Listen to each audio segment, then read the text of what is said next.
네, 안녕하십니까. 흔적의 한국사 강의를 진행을 하고 있습니다. 제가 지난 시간에 근세문화사 2시간을 거쳐서 살펴봤고요.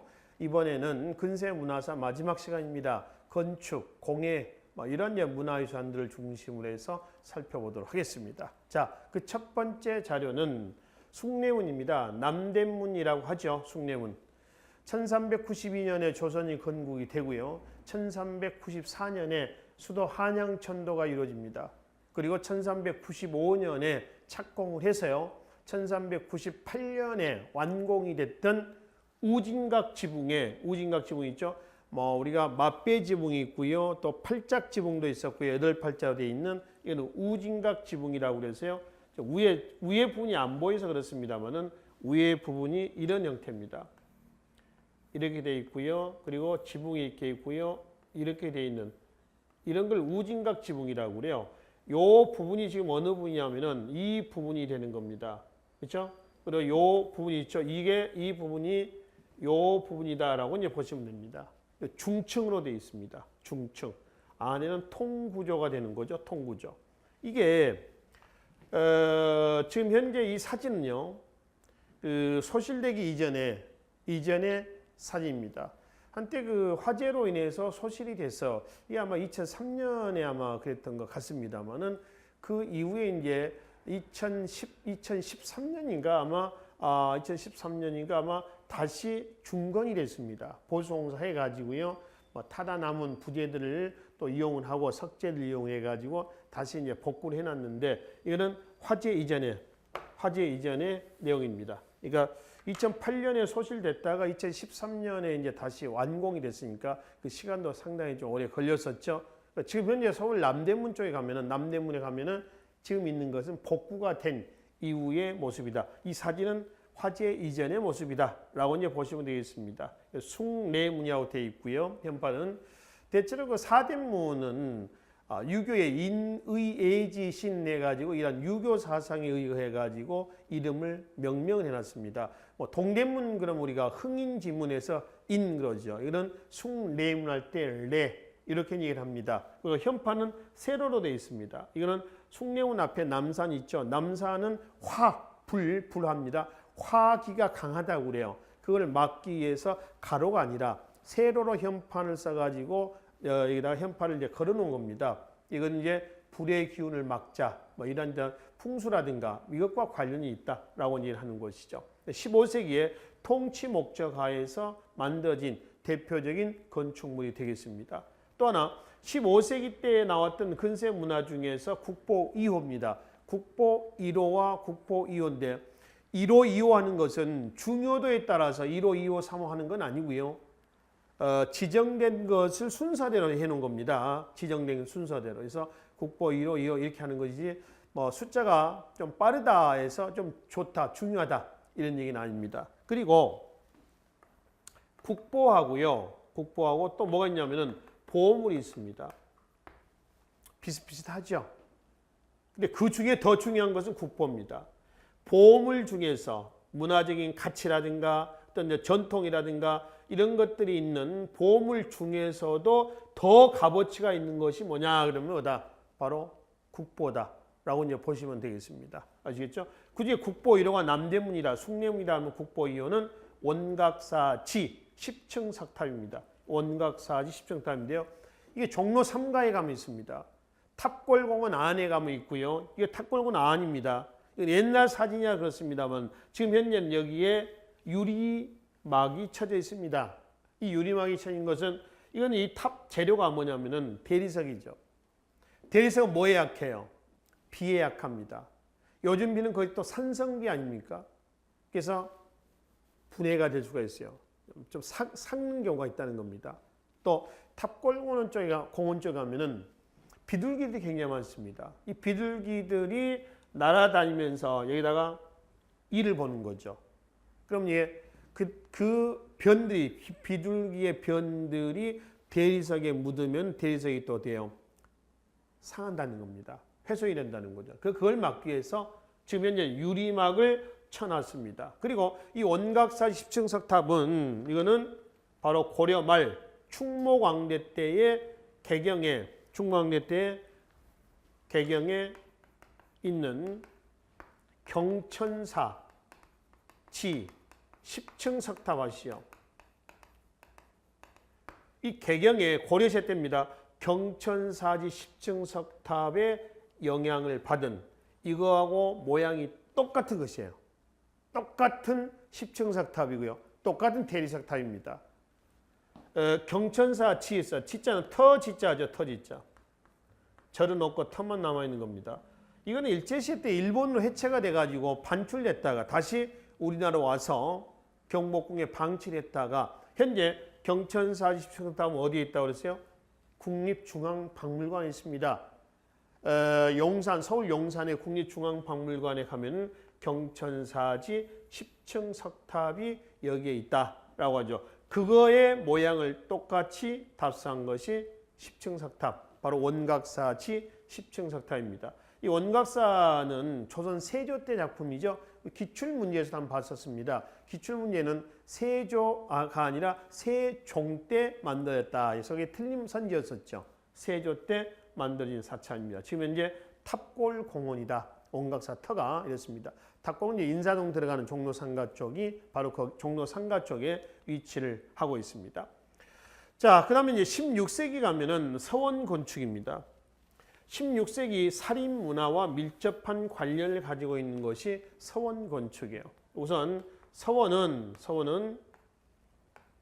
건축은 주택 더하기 정자 더하기 사원의 건축 양식의 장점을 취합을 한 겁니다. 그러니까 건축 양식의 종합 선물 세트다라고 보시면 됩니다. 여기서 이제 주택의 양식 그러면은 내부 구조입니다. 좀 검소한 내부 구조고요. 성리학적 경제관이 반영이 돼서 대체로 화려한 건물이 아니라 소박한 건물들이 많이 나오죠. 정자는 우리나라 정자가 있는 곳은 어디예요? 아주 수려한 곳이죠. 뒤에는 산이 있고요. 앞에는 물도 흐르고요. 또 그 건너에는 툭 트인 곳입니다. 정자는 위치 선정을 답습한 거고요. 사원 있죠, 사원. 사원은 건물의 배치 양식입니다. 그러니까 이러이러이러한 양식, 건축 양식의 장점이란 장점은 다 취합한 것이 뭐였다? 바로 도산서원입니다. 1,000원짜리 화폐에 도산서원이 명기가 되어 있습니다. 옛날 화폐 1,000원짜리입니다. 근데 지금 현재 화폐는 아마 도산서원이 아니라 명륜당이 아마 그려져 있을 겁니다. 근데 옛날 1,000원짜리 화폐에서는 우리 앞 시간에 화폐에서 봤습니다. 우리 앞 시간에 봤던 화폐는 구화폐가 아니고요. 새로운 화폐입니다. 신화폐를 얘기한다라고 이제 보시면 되겠습니다. 그래서 거기에는 명륜당이고 옛날 화폐는 도산서원인데 지금 이게 도산서원의 전면입니다. 도산서원 전면이고요. 이거 이제 측면에서 얘기입니다. 그래서 서원은 이런 기능을 가지고 있습니다. 도산서원이라든가 또는 뭐 소현서원이라든가, 그렇지? 뭐 이런 서원들이 16세기에 살인문화를 반영했었던 대표적인 서원 건축에 해당이 되겠습니다. 자, 그 다음에 이건 이제 불교와 관련된 사원 건축이 되겠습니다. 아시다시피 조선은 억불 정책이에요, 아니면 숭불 정책이에요? 억불입니다. 억불 정책을 폈지만은 그래도 불교의 명맥은 유지가 됩니다. 아시죠? 불교의 명맥 유지된다. 그 중에 이제 17세기 때 건축 양식이 거의 사원 건축입니다. 금산사 미륵전, 또 구례 화엄사 각황전, 그 다음에 법주사, 속리산 쪽이죠. 법주사 팔상전, 이게 17세기의 대표적인 사원 건축물이에요. 자, 그 중에 금산사 미륵전이 있습니다. 이 금산사 미륵전은 이게 미륵전의 모습인데요. 통구조입니다. 통구조. 미륵 아니죠. 미륵을 앉혀놓은, 그러니까 불교에서 이제 부처와 미륵이 있잖아요. 부처는 현세에 있어서의 중생을 구제한다는 신이고요. 미륵은 다음 세상에 있어서의 중생을 구제한다는 겁니다. 이 부처가 열반을 하고요. 56억 7천만 년 후에 가면은 미륵이 나온다고 그래요. 우리가 이제 기독교에서 가면 하나님이 재림한다고 그러잖아요. 그렇지 불교에서는 미륵이 재림을 하는 겁니다. 그래서 그 미륵은 지금 현재 어디 있습니까? 하면은 도솔촌에서 지금 부지런히 어떤 그 어떤 그 수양을 하고 있다고 합니다. 나중에 자기가 이제 출연할 때 나올 때 중생들을 구제하기 위해서 부지런히 지금 현재는 도를 닦고 있다. 도솔촌에서라고 얘기하는 거죠. 그 미륵을 봉안해 놓은 건물입니다. 이게 금산사 미륵전이에요. 자, 여기가 이제 전면 아닙니까? 전면이 지금 이게 기둥입니다. 기둥 여기 가려져 있습니다. 기둥입니다. 기둥이 몇 개냐면은 하나, 둘, 셋, 넷, 다섯, 여섯, 7개 됩니까? 그죠? 자, 하나, 둘, 셋, 넷, 다섯. 그래서 이건 기둥이 아니군요. 참. 여기까지는 기둥이군요. 그죠? 그래서 하나, 둘, 셋, 넷, 다섯. 전면 몇 칸 그러면 5칸입니다. 기둥과 기둥 사이가 한 칸이에요. 한 칸, 두 칸, 그다음에 3칸, 4칸, 5칸. 전면 5칸입니다. 2층도 하나, 둘, 셋, 넷, 5칸이네요. 이게 기둥입니다. 표현은 기둥이거든요. 그래서 전면 5칸이죠. 측면은 몇 칸이냐면은 측면 기둥 하나, 둘, 셋, 넷이죠. 그래서 하나, 둘, 셋, 넷. 그러니까 전면 5칸, 측면 4칸 건물이에요. 건물 몇 칸짜리 건물이라면 이렇게 센다는 곳이죠. 여기도 측면도 하나, 둘, 셋, 넷, 5칸입니다. 근데 3층에 이게 이제 1, 2, 3층에 보면은 하나, 둘, 3칸, 전면 3칸입니다. 측면은 2칸으로 되어 있습니다. 잘 안 보입니다만은 그래서 전면, 측면 이렇게 구성이 되어 있고요. 기둥을 자세히 보시면은 이게 일자 기둥이 아니고요. 일자는 민흘림이에요. 가운데가 튀어나온 거 있죠. 고려의 건축에서 우리가 이런 양식을 뭐라고 했었어요? 바로 배흘림 양식이다. 안정감을 준다라고 얘기를 하는 것이죠. 또 하나, 기둥과 지붕 사이에 공포가 있습니다. 이게 공포가 있죠. 이게 이제 얽히고 설키고 하는 걸 얘기한다고 그랬죠. 기둥과 지붕 사이에 공포가 이렇게 하나씩만 있으면은 이건 주심포예요. 근데 자세히 보시면은 이 사이에 공포가 또 있어요. 이렇게. 이게 다포 양식입니다. 다포 양식은 원나라 영향을 받은 것이다.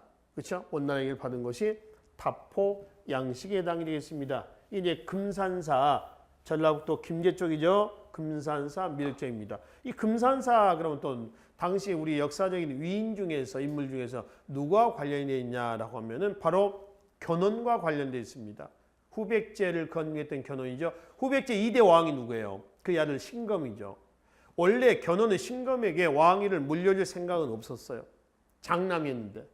그래서 금강에게 왕위를 물려주려고 했습니다. 금강은 신검의 동생이에요. 동생입니다. 이제 신검 입장에서는 화가 나는 거죠. 그래서 동생이었었던 금강을 죽여요. 죽이고 아버지 견훤을 신검이 김제 금산사 이 사찰에다 유폐를 시켜 가둬버리는 겁니다. 나중에 이제 936년에 신라 56대 경순왕이 왕건에게 항복을 하죠. 항복을 하니까 왕건이 경순왕을 죽였나요? 아니죠. 그의 큰딸, 왕건의 큰딸 낭랑공주하고 혼인을 시켜서 경주 사심관의 자리에 앉혀놓습니다. 그래서 귀하라면 투항을 하면은 받아주는구나. 그래서 이제 금산사에 유폐가 되어 있었던 누가? 견훤이 탈출합니다. 그래서 왕건에게 투항을 하죠. 그러니까 왕건이 또 받아줘요. 그래서 이제 견훤을 상보라고 해서 아버지 대접을 해주는 겁니다. 높은 관직을 주고요. 경기도 양주 땅을 시급으로 줍니다. 시급은 이제 왕족이나 공신들한테 주는 거죠. 그 땅에 모든 징수권, 노동력까지 해가지고 다 징수권을 다 주는 겁니다. 그 시급으로서 준다라고 하는 것이죠. 자, 그래서 그는 전라북도 이제 김제에 있는 금산사 그 중에 미륵전인데 17세기 조선의 대표적인 사찰 건물이 되겠습니다. 그리고 역시 17세기의 구례, 전라남도 구례 화엄사 각황전입니다. 임진왜란 때 이 사찰은 소실됐다고 그래요. 그 임진왜란 이후에 이제 숙종제 때 가서 다시 중건했다라고 하는데 원래는 연기조사가 개창했다고 합니다. 연기조사. 화엄사에 가면은 사사자 3층 석탑이 있어요. 우리 통일신라 석탑에서 봤었죠. 4마리 사자가 받들고 있는 3층 석탑입니다. 그 4마리 사자 안에는 누가 있냐면 연기조사의 어머니가 있고요. 그 사사자 3층 석탑 앞부분에는 연기조사가 이렇게 불공을 들이고 있는 이런 모습이 새겨져 있습니다. 그래서 이 사찰은 연기조사가 통일신라 때에 만들어 놨는데 임진왜란 때 불탔고 숙종대 때 다시 만들었습니다. 여기 있는 각황전이라고 하는 현판은 숙종의 글씨입니다. 조선 숙종대 때 환국 정치할 때 숙종의 글씨고요. 지붕은 어떤 지붕에 있는 걸? 이런 걸 팔짝 지붕이라고 그래요. 8팔자로 되어 있다. 팔짝 지붕이고요. 이거는 침의가 없어요. 이걸 이제 용마루, 그다음에 이거를 내림마루, 이거를 추녀마루라고 이제 명명을 합니다. 역시 1층, 2층 통구조로 되어 있고요. 자, 이거 두공 양식에 보면은 이거 공포 양식을 얘기합니다. 두공 양식은 주심포인가요, 아니면 타포인가요? 타포 양식이죠. 그렇죠? 기둥과 지붕 사이에 공포가 하나씩 있습니다. 근데 그 사이에 여러 개의 공포가 또 들어가 있어요. 그렇죠? 여기다 하나, 둘, 세 개가 있고, 하나, 둘, 세 개가 있고, 여기다 하나, 둘, 세 개가 있습니다. 여기만 있는 게 아니라 이걸 타포 양식이다라고 얘기를 한다는 것이죠. 그렇죠? 자, 이거 전면 몇 층, 몇 칸짜리 건물인가 봅시다. 한 칸, 두 칸. 기둥과 기둥 사이입니다. 한 칸, 두 칸, 세 칸, 네 칸, 다섯, 여섯, 7칸입니다. 전면 7칸 건물의 대표적인 조선의 통구조로 되어 있었던 지리산에 있습니다. 지리산 구례화엄사 각황전의 건물이죠. 그래서 조선의 억불 정책에도 불구하고 17세기의 사원 건축은 지방 세력이라든가 그렇죠? 이런 세력들이 투자를 해서 만든 사원들이 많이 만들어지고 있다라고 알 수가 있습니다. 자, 더 나가서 법주사 팔상제입니다. 역시 통구조입니다. 통구조고요. 팔상제할 때 팔상이라고 하는 뜻은 뭐냐면은 부처님 있죠. 석가모니의 일대기를 8개 그림으로 그려놓은 공간이에요. 그래서 뭐라냐면 팔상전이다라고 얘기합니다. 팔상전이죠. 여기서 이제 들어가면은 다 통구조 뚫려 있는 겁니다. 1층, 2층, 3층, 4층, 5층 이렇게 했는데요. 현재 우리나라에 남아있는 유일한 5층 목탑이에요. 목탑으로도 봅니다. 이 자체를 불전으로도 보지만은 이거를 탑으로도 본다. 유일하게 5층 목탑 형태로서 이해한다. 자, 전면 몇 칸인가 볼래요? 한 칸, 두 칸, 세 칸, 네 칸, 다섯 칸. 전면 5칸입니다. 이게 앞부분이죠. 팔상전입니다. 그죠? 그 다음에 측면 한 칸, 두 칸, 세 칸, 네 칸, 다섯 칸. 그러니까 전면 5칸, 측면 5칸. 그래서 5층 목탑 형태로서 법주사 팔상전이 있습니다. 법주사는 이제 속리산에 있습니다. 충청도 쪽에 있죠. 속리산에 있는 그 밑에 법주사가 자리 잡고 있고요. 그 중에 팔상전에 대한 얘기가 되겠습니다. 17세기 때 사원 건축이었습니다. 18세기로 한번 가볼까요? 유네스코 세계 문화유산이죠. 세계 문화유산에 등재해 있었던 18세기 수원 화성입니다. 정조의 개혁 정치의 어떤 위상이 반영이 됐고, 정약용의 거중기가 이용이 됐고, 또 그 정약용의 농로가 또 이용됐습니다. 거중기라고 하는 것은 무거운 걸 드는 역할을 합니다. 들기만 하죠. 그럼 녹로라고 하는 건 뭐냐? 농로라고 하는 것은요, 들었으면은 그 돌을 운반해야겠죠. 이 지점에서 이 지점으로 운반하는 겁니다. 요즘에 그 아파트라든가 빌딩을 지을 때 보면은 크레인 아시죠? 크레인. 그 크레인은 무거운 걸 들어서 이렇게 움직여서 이쪽으로 옮기는 거죠. 농로라고 하는 것이 바로 그 크레인의 역할을 하는 겁니다. 그러니까 농로하고 거중기는 따로다라고 이제 보시면 되겠죠. 그 이 수원화성은 원래 그 성이라고 하는 거 있잖아요. 원래 성은 공격의 기능이에요? 아니면 방어의 기능이에요? 방어의 기능입니다. 성이라고 하는 건 방어하자는 거죠. 근데 수원화성은 공격 더하기 방어의 기능을 가지고 있습니다. 공격과 방어의 기능을 같이 가지고 있다. 즉 수원화성 이렇게 있습니다. 이 성이 있고요. 또 이렇게 이런 게 있습니다. 이게 뭐냐면 이런 공간이죠. 이것만 있는 게 아니라 이게 있습니다. 옹벽 같은 게 있단 말이에요. 그러니까 여기가 이제 출입문이 있고요. 적군이 들어오려면은 어떻게 들어오겠어요? 이렇게 해서 이렇게 들어와야 되겠죠. 그럼 여기서 아군이 어디 있냐면 여기 이제 아군들이 진을 치고 있을 거 아닙니까? 이렇게. 그렇죠? 아군들이. 이 옹벽 같은데 여기도, 그러니까 여기죠. 여기도 아군들이 쭉 서 있고요. 여기도 아군들이 쭉 이렇게 서 있는 겁니다. 지금 이제. 그렇죠? 이렇게 돼 있는 거죠. 그렇죠? 그러니까 적이 들어올 때 이렇게 해서 이렇게 들어오는데 적이 들어왔을 때 빙 둘러서 여기에서 적군들이 어떻게 하는 거죠? 공격을 하는 겁니다. 그러니까 적을 한 중간에 놓고 360도에서 공격하는 거죠. 임진왜란 때 임진왜란의 3대첩 중에 하나 이순신의 한산도 대첩의 전법이 뭐라고 그래요? 학익진 전법이라고 하죠. 학익진. 학 날개 전법이에요. 그러니까 학이 날개를 펴가지고 이렇게 해가지고요. 적을 가운데 놓고 그 다음에 360도에서 공격하는 겁니다. 이런 것 같은 거예요. 그래서 수원 화성은 단순히 방어의 목적뿐만 아니라 공격의 기능도 갖추고 있는 바로 성이다. 이 얘기죠. 이건 이제 굉장히 단시간에 쌓았다라고 하는 것이죠. 화성 성역 의궤라든가 이런 기록을 보면은 월급을 줘요. 임금을 줍니다. 그러니까 야 백성들이 옛날에는 무조건 강제로 무상으로 노동력 징발하고 있는데 월급을 주니까 임금을 주니까 더 신나가지고 일하는 겁니다. 그래서 공사 기간도 짧아지고요. 아주 과학적인 기술이 반영이 돼가지고 만들어졌다라고 하는 거죠. 유네스코 세계 문화유산 수원 화성이었습니다. 18세기의 대표적인 건축물이죠. 그 다음에 경회루가 있습니다. 이건 지금 경복궁 안에 가면 있습니다. 경복궁 안쪽에 여기 경회루 요 뒤쪽이 있죠. 뒤쪽에 청와대예요. 여기 가면 청와대가 그때 보이죠. 나가는 길도 있고요. 이건 지금 건축 양식, 지붕 양식 이게 팔짝 지붕 아닙니까?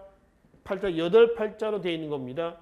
이게 용마루, 이게 내림마루, 이게 추녀마루입니다. 추녀마루. 추녀마루에 이게 뭐가 있어요? 바로 잡상이 있습니다. 잡상. 잡상은 벽사의 의미라고 있습니다. 안 좋은 기운을 퇴치하는 거죠. 벽사에. 우리의 그 민속 문화에 보면은 벽사의 기능을 갖고 있는 것이 많이 나옵니다. 뭐 처형무 같은 경우도 벽사의 기능을 가지고 있지 않습니까? 이게 침입니다. 침이. 그러니까 여기 이제 경회를 보면은 실제 가서 보면요. 여기에 연못이 인공 연못이겠죠. 여기에 들어가는 다리가 있습니다. 여기는 그동안에 개방하지는 않았어요. 올라가지 못했거든요. 근데 지금은 아마 제가 어디 신문에서 한번 본 것 같은데요. 그 작년 말부터인가 신청을 받아서 하루에 뭐 10명이면 10명, 30명인가 아마 이렇게 된 것 같습니다만 하루에 제한된 인원을 신청받아서 여기 위로 2층에 누각이죠 올라갈 수 있는 그런 어떤 개방하는 프로그램도 있는 것 같습니다. 혹시 관심 있으면 한번 가서 보시라는 얘기입니다. 그리고 이제 기둥입니다. 기둥 밑에가 6개, 세로 가로가 8개입니다. 총 몇 개? 48개의 돌 기둥이 있고요. 경회루라고 하는 명칭에서 확인하듯이 경회입니다. 경은 축한다는 거죠. 경축할일입니다. 좋은 일에 잔칫날 모임을 하는 건물이다라는 뜻이에요. 경회루인데요. 이 공간 여기 있죠. 여기는 창문이 따로 없습니다. 창문이 따로 없어요. 창문이 왜 따로 없느냐라고 하는 것은 차경을 위해서입니다. 차경이라고 하는 건 뭐냐면은 차경입니다. 바깥의 경치를 뭐 하는 거예요? 임대하는 겁니다. 빌려오는 겁니다. 요즘에 그 관광지라든가 이런 데 가면은 사진을 찍기 위해서 이런 거 혹시 보셨나 모르겠습니다. 그냥 이게 나무만 이렇게 세워놓았어요. 나무만 이렇게 놓고요. 저 밖에는 이제 아주 뷰가 아주 좋죠. 그러니까 여기에 사람이 이렇게 이제 두 사람이 앉아가지고 사진을 찍는 거예요. 이게 액자 역할을 하는 거예요. 액자 역할을 하고 뒤에는 어떻게 하는 거예요? 배경이 되는 겁니다. 그게 착용한다고 그래요. 우리가 사진 찍을 때 이렇게 하잖아요. 이렇게 이런 거 하죠. 이렇게 했을 때에 이 안에 들어가 있는 요 자체가 착용입니다. 그렇게 하기 위해서 이건 자연스럽게 이제 이 액자가 있는 거예요.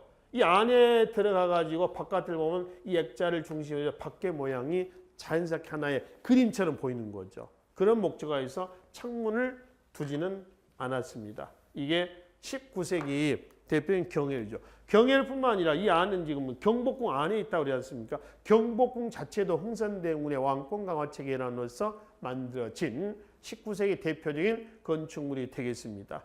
그래서 건물은 19세기까지 해서 이렇게 이제 정리를 하시고요. 그 다음에 글씨 좀 보겠습니다. 조선 전기 때는 안평대군 등을 중심으로 하는 조명부채, 송설체가 있었고요.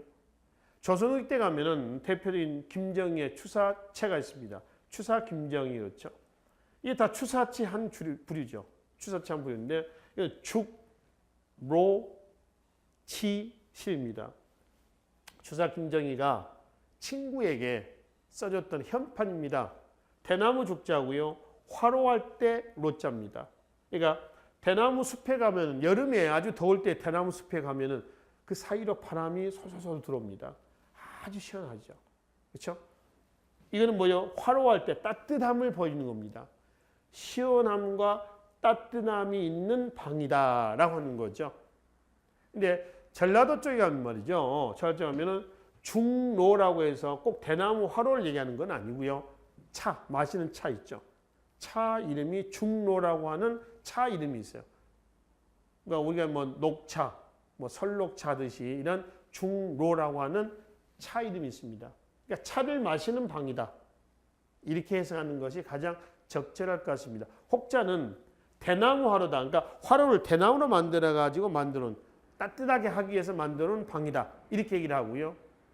혹자는 차를 마시는 방 이렇게 얘기한다는 겁니다. 후자의 해석이 좀 강합니다. 그래서 이거는 중로실. 이것도 추사체 한 부류고요. 이것도 추사체입니다. 다산 초당입니다. 다산 누구예요? 다산 정약용이죠.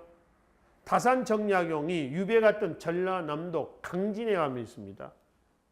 그래서 다산 초당에서 풀로 엮은 집이에요. 물론 지금은 기와집으로 되어 있거든요. 근데 원래부터 기와집은 아니야. 다산 말 그대로 풀을 엮어서 만든 집이라 해서 초당이랍니다. 이것도 추사체, 추사 김정희가 써놓은 겁니다. 이 다산 초당 바로 옆에 가면은 고려시대 때에 신앙결사운동의 본산지, 바로 백년결사가 조직했던 백년사라는 사찰이 여기 있습니다. 그래서 다산이 유불융합을 하는 거죠. 여기 또 차밭이 굉장히 많습니다. 다산이 직접 거기서 재배해서 따먹었다라는 차밭도 있다라고 하는 겁니다. 하여튼 중로지실 다산초당에서 추사 김정희의 19세기 대표인 추사체 한 부류다라고 이제 보시면 되겠습니다. 자, 공예에서 도자기를 보겠습니다.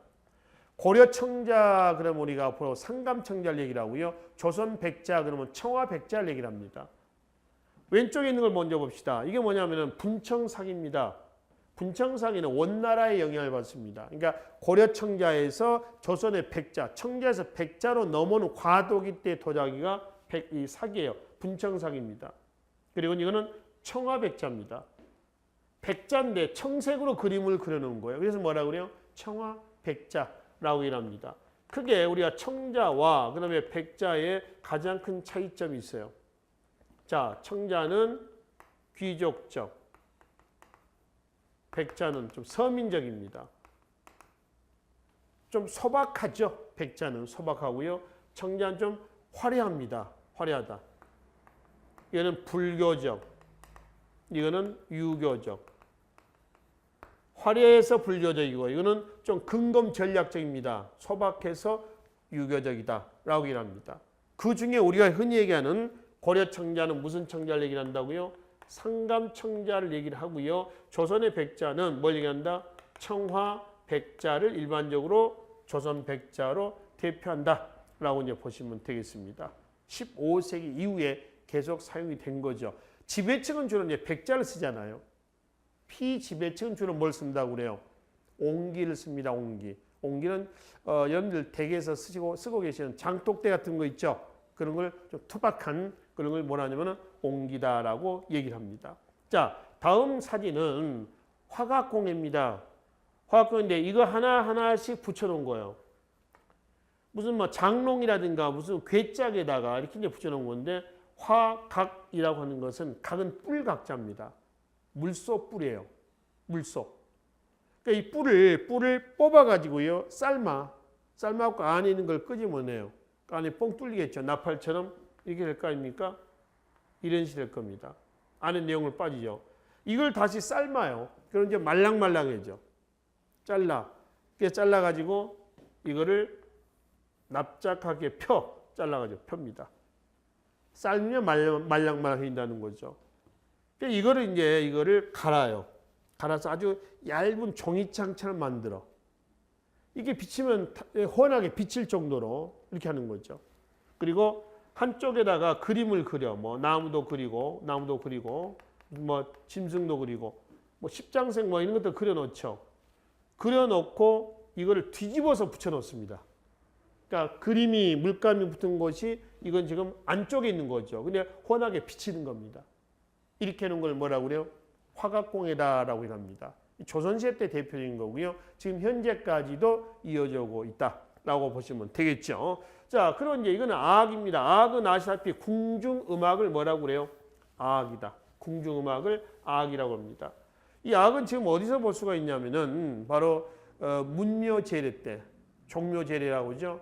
종묘제례 때에 현재 볼 수가 있습니다. 이게 아마 매년 4월 둘째 주 일요일에 아마 종묘 그 유네스코 세계 문화 무형유산이기도 합니다만은 아마 제사를 지냅니다. 이때 가면 우리가 직접 눈으로 볼 수가 있어요.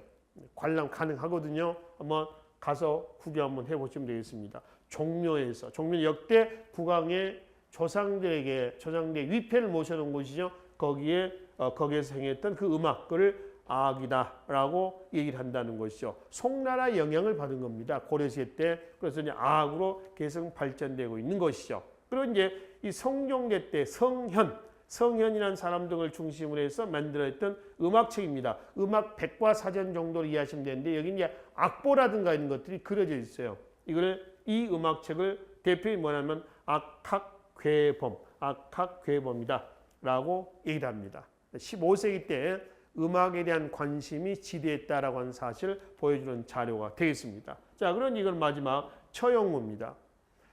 처용의 무, 춤이다라고 하는 겁니다. 처용은 누구냐면은 동해 용왕의 아들입니다. 동해 용왕의 아들인데요. 인간 아내가 있었어요.